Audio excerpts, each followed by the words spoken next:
Howdy, this is Mackenzie Franklin from SideGame LLC here in Colorado Springs, Colorado. We just wrapped up our top 100 board games of all time list, but I want to take a quick deep dive in to the top 10 solo board games of all time, of course, the 2023 edition. If you haven't subscribed to the channel already, please make sure that you do. It is the best way to help us grow. And for those of you already subscribed, thank you so much for the continuous support. Let's talk about the best solo board games of all time. My number 10 goes to Underwater Cities, an engine building game where you're trying to build habitats for humanity underneath the ocean. It's a race to get to a certain point threshold, but you're going to do this through playing out action cards and using worker placement spaces. Every single round, you'll have 3 workers, placing them out to these different colored action spaces, and the strength of the action space determines what type of card you get to play. For example, the green spaces are really weak, while the orange is really strong, but the red are just in the middle, and when you go to that space, you're allowed to play a card of the matching color and get an associated benefit, and it works on the inverse. So the green cards are super strong, while the orange cards are super weak. So do you take that strong action and play the weaker card,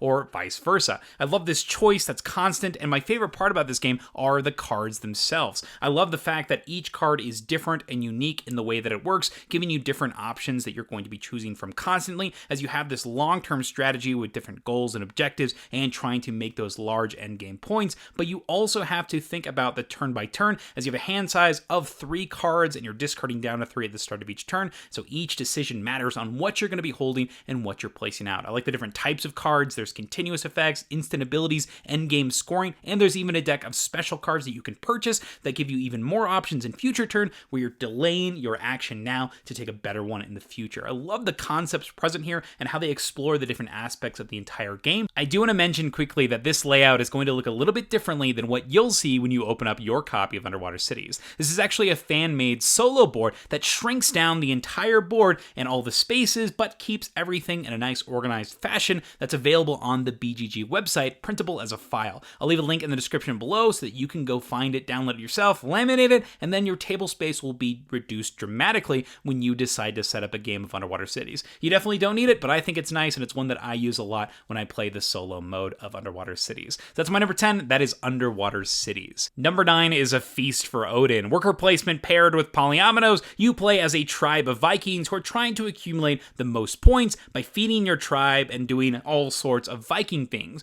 gathering different resources and bringing them back and figuring out where the heck you're going to store all the stuff that you just acquired. Now, the game itself is a worker placement system where, based on the amount of workers you send to a space, that determines the strength of your actions, and the entire board is laid out in a way that it's easy to follow, where you've got everything that has to do with trading in one section, things that have to do with resource gathering in another, hunting in another, but then they escalate in power as you go from left to right. You put all your worker there, you take the action, and then in the next round, your workers are actually going to stay there, and you'll be using a second set of workers to take more action. So you're clogging your own spaces on the board, but able to set up plays and combos based on when those workers are going to be retrieved. I love this concept and how the worker placement works, the escalation of the action, and how you're constantly getting more workers as the game progresses, so you're able to do more things with the resources that you're accumulating. But my favorite part about this, aside from the occupation cards giving you special abilities and powers and just a variety of actions, is that polyomino placement and how perfectly it works for this solo mode. Every single time you gain a resource, you're going to have to decide where you're going to fix it, where you're going to put it onto your board. In your main game board, if you're going to get islands, if you're going to get huts, and you can pursue a variety of different strategies based on those ability powers that you gain,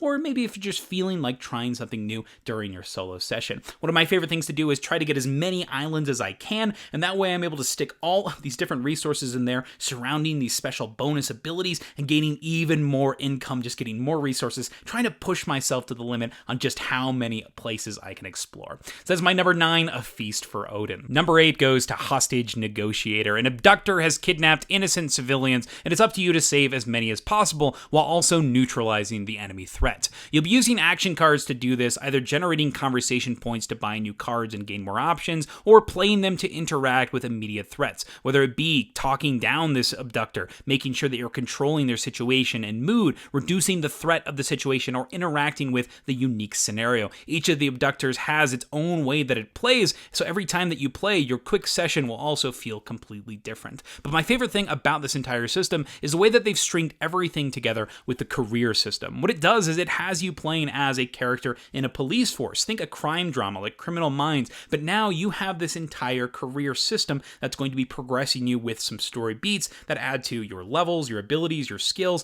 but also the way that the different abductors are going to be introduced throughout your entire experience. Every single life you save matters because the finale at the entire ending of it will all be based on your progress throughout these missions. So even if you do fail something during the actual test, you're going to try to make sure that you're at least making an impact and doing the best you can in each scenario. It's a quick-paced solo game, so you're going to feel like you're able to play one after another, and with the career system, you're going to want to because of the way that it weaves the story together, has dramatic high points, and brings in all of those elements that those crime dramas have as well. I'm not going to get into any spoilers here, but this is one of those games where you're going to want to make sure that you have all the content for it, because the way that they weave every single thing together and they introduce them based on their difficulty and complexity, it's one that you're not going to want to miss. So that is Hostage Negotiator, and that is the crime wave. But this is only part A of number 8, because I actually have a part B for number 8 based on the same system, Hostage Negotiator. This is Final Girl. So Final Girl is a game that's built on that system, the card action system, using cards to roll dice and take actions on that main game area, but this adds a whole new element to the game and a brand new theme. The theme is horror setting, where you're playing as the final girl trying to survive and take down a terrible killer,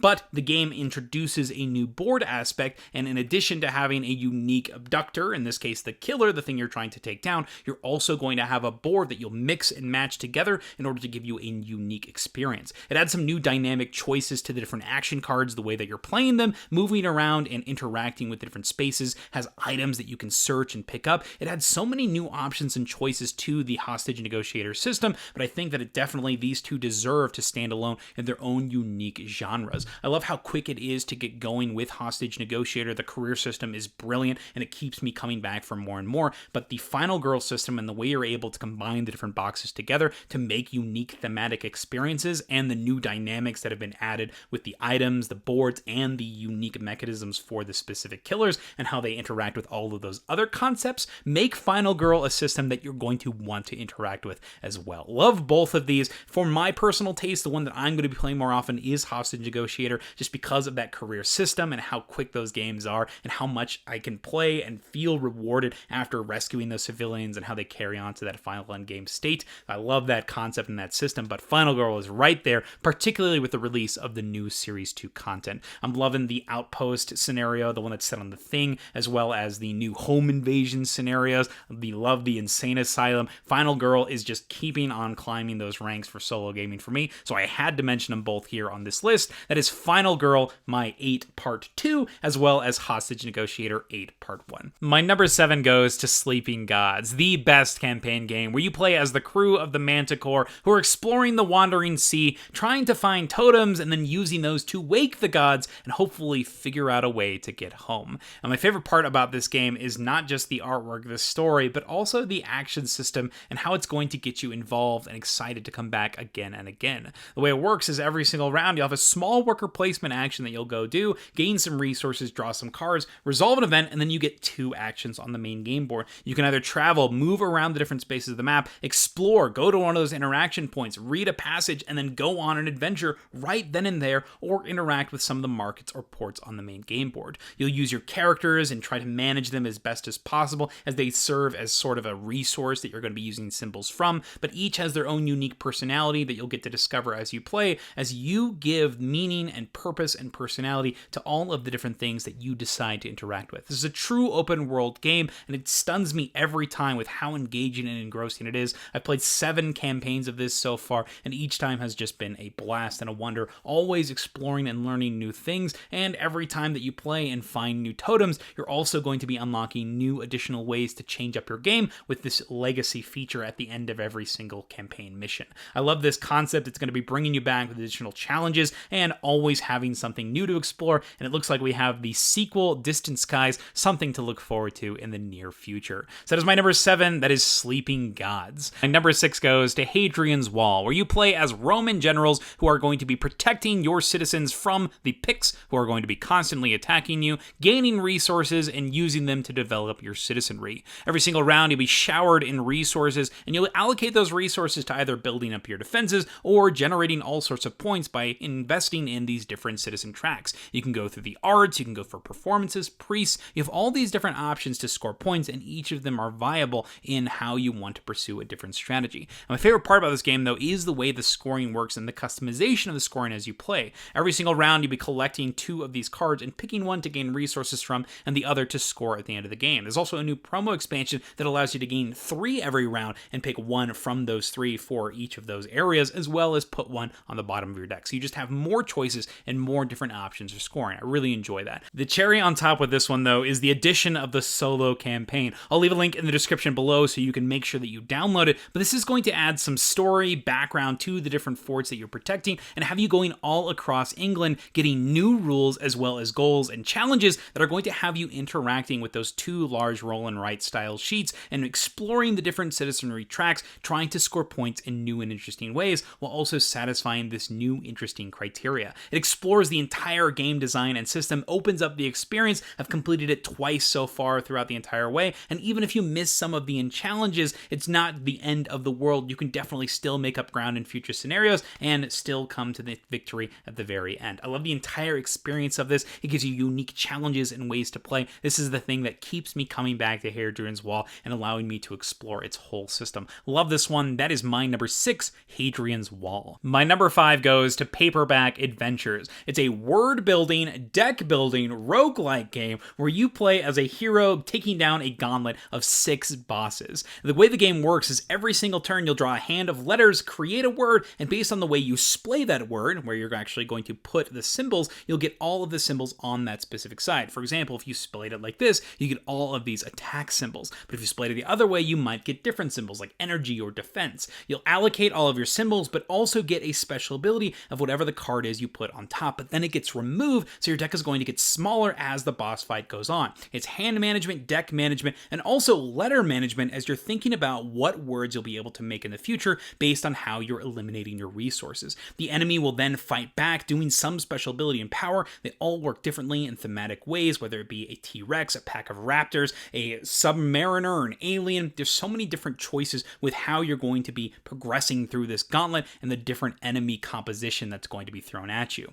But after you defeat one of these enemies, that's one of the coolest parts, is you're going to get choices on how you want to upgrade your character. Each enemy is going to give you, whether it be letters, MacGuffins, these special passive abilities, or items that you can trigger with the energy that you gather. You're going to get to customize your character in ways that interact with not only the mechanisms of the boss battling system, but also the word system itself. Maybe you're going to be getting penalty letters in your deck, so you try to weaponize those. Or maybe you're trying to gain abilities whenever you completely can play a word with all of the letters in your hand. I love this system and the incremental level ups of the game and the core way that it works. This is one of the most satisfying experiences, and when you make it to that final boss, you'll be fully equipped with all of your items, abilities, powers, and letters. And one of the cool things about this is even the letters themselves can be upgraded, as you can flip them into upgraded versions of themselves. And one of the best parts about this entire thing is the characters themselves. Each one has a unique playstyle, my favorite being Damsel here, where you have these abilities where you can discard cards in your hand to gain special bonuses,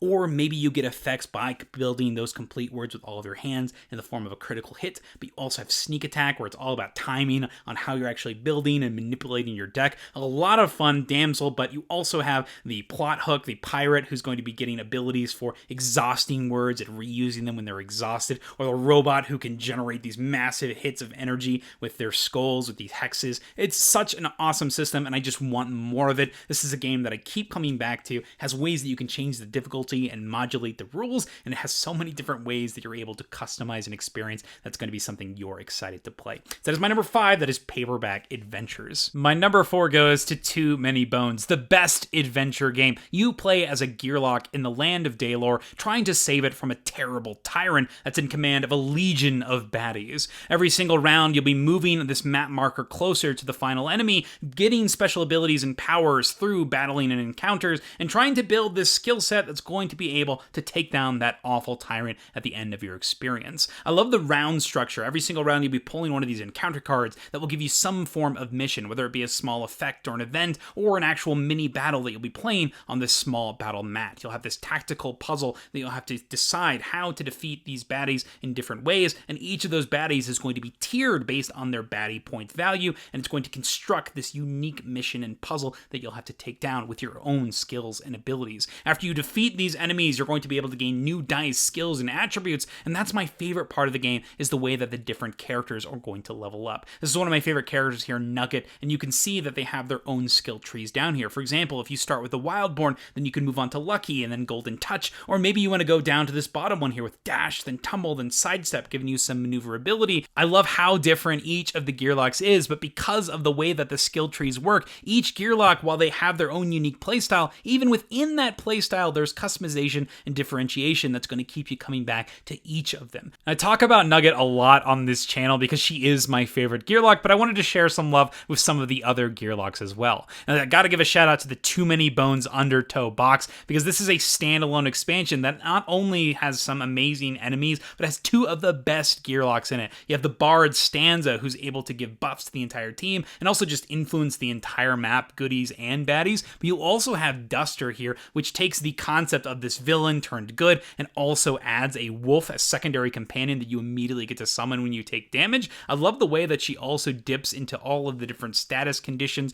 that are available in the game, giving you some true customization and lots of different skill trees. You can invest points into the wolf, buffing you together at the same time, so you're both leveling up, giving you two characters that you can manage without being something that's super complicated with a huge overhead of learning and understanding when you're playing something like a two-handed solo game. So I love Duster, and she fits a great role in the Too Many Bones universe, and one of my strongest recommendations here, that Undertow box. So that is my number 4, that is Too Many Bones. My number 3 is That's Pretty Clever, or Ganshan Clever, a roll and write game that has virtually no themes. Let's get straight into the game mechanisms and why I love this one so much. So every single round you'll be rolling a handful of dice and then taking one die, using it to play a minigame in the matching colored section. But after you take a die, everything that was lower than that die is removed and placed into the center of the table and not able to be used in future dice rolls. So you have that constant choice of, am I going to take a strong number now for whatever game I'm playing and reduce my options later, or am I taking weak numbers now to get more options later? I love this, and it's a persistent action selection mechanism in the entire series. There are currently 4 of them, and I don't see them stopping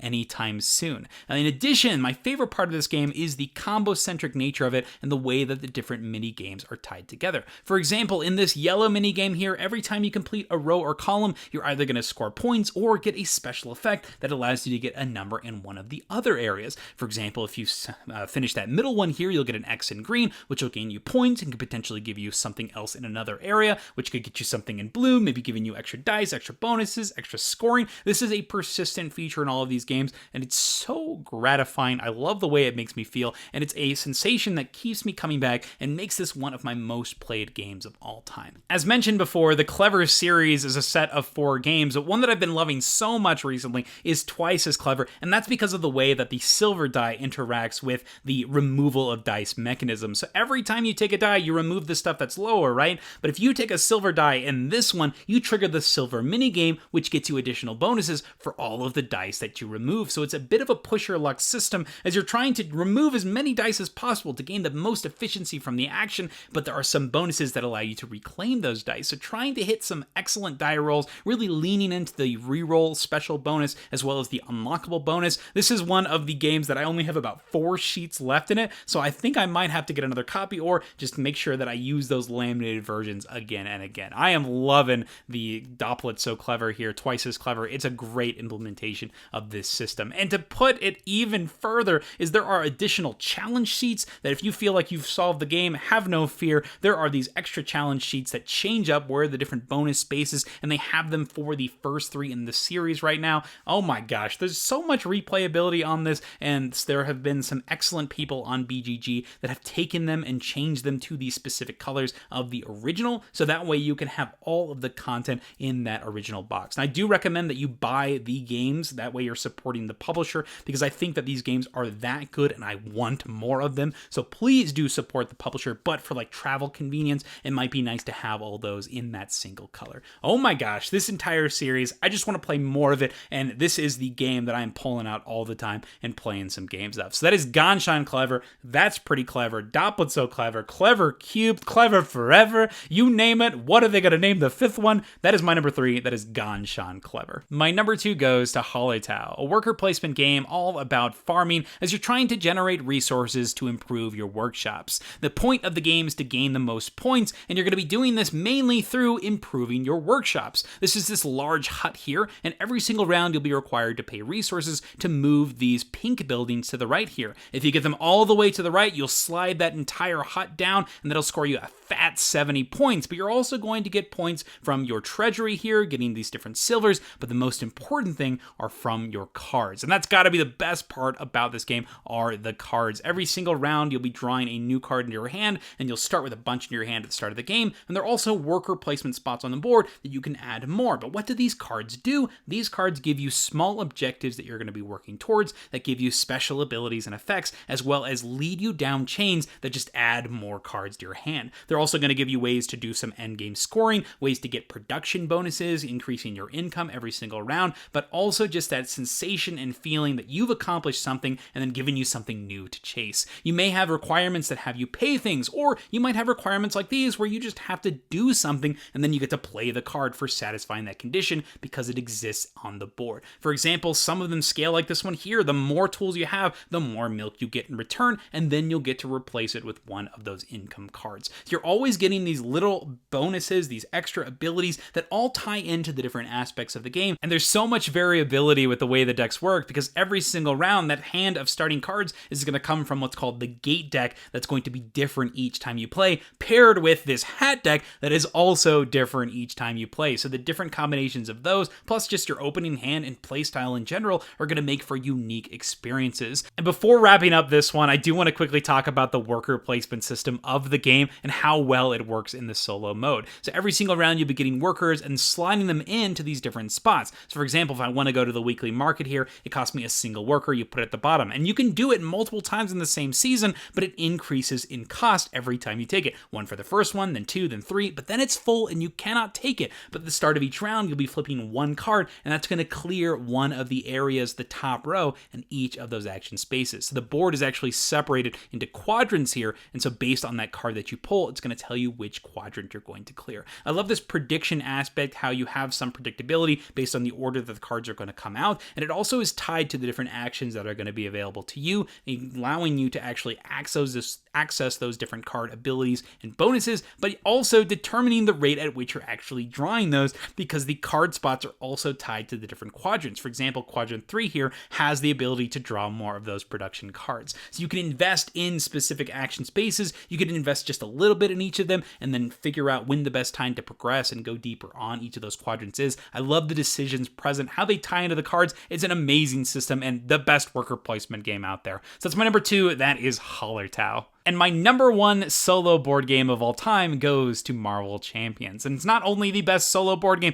but it's the best board game out there. In Marvel Champions, the card game, you're going to be playing against a villain from the Marvel Universe. For example, you may be fighting against the Brotherhood of Mutants, Toad, Pyro, Blob, and Avalanche as they're taking down the X-Mansion. And you'll be pairing that with another modular encounter set of some sort, adding new characters and making combinations with different thematic crossovers, increasing that variability as that becomes your villain deck that you'll be taking down. Your goal is to defeat that villain using your own set of hero cards. Not only will you have a character that has their own unique 15 cards that make them special, different as they're trying to take down that villain, but you'll pair them with a specific aspect, whether it be justice, aggression, protection, or leadership, as you're taking down this villain with a combination of cards that you have selected yourself. Every single time it's your turn, you'll be picking a card from your hand to play, paying for its cost with other cards in your hand, so every single option in your hand is always playable. It's up to you to decide which is going to be more important in that moment,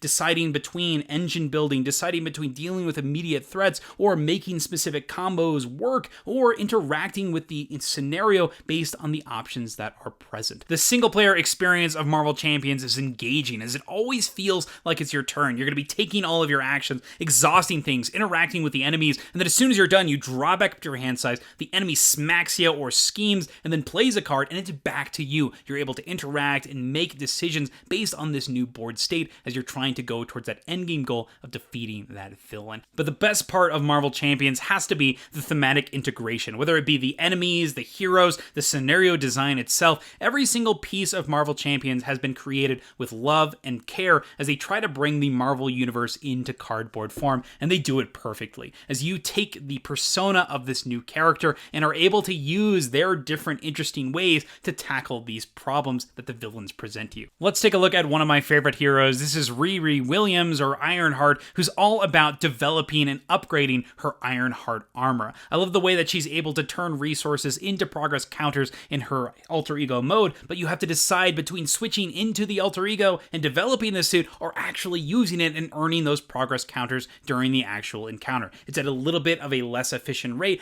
but it's also able to make an impact on a board, so it's that decision between the engine building or the progress on the board. She also has these tags of Aerial Champion that she can use in order to play and combo with other cards, as she's going to be a part of that team, getting her access to some different abilities and powers that give her a truly unique play style. And one of my new favorite heroes, Rogue, has this way that she's able to touch different cards, whether it be enemies or your own allies, to gain additional traits, which mean that you can play some crazy combos that make you feel like you're doing the Rogue thing. You're touching things, stealing abilities, getting special powers, and being adaptive on the fly. I love the concept here, the deck building potential, but just how much fun that core character is, and because of the way that the game system works and how every card is playable at any moment, it means that it's a deck building system that is open to be able to be explored, interacted with, while still remaining thematic and, most importantly, fun. So that is my number one. That is Marvel Champions. And that's the list. Those are my top 10 favorite solo board games of all time, the 2023 edition. Comment below, let me know, what are your top 10 solo board games of all time? What did you think of this list? Any games that you think should have been on here that weren't? Any games that you were surprised were up so high? Any games that you've tried and didn't really mesh with? Or games that you tried and you absolutely love? I'd love to hear what you think. Links to everything that I talked about in the description below. Please give these a try because, wow, they are my absolute favorites and the games that I keep on coming back to, and especially because I get to play them all the time.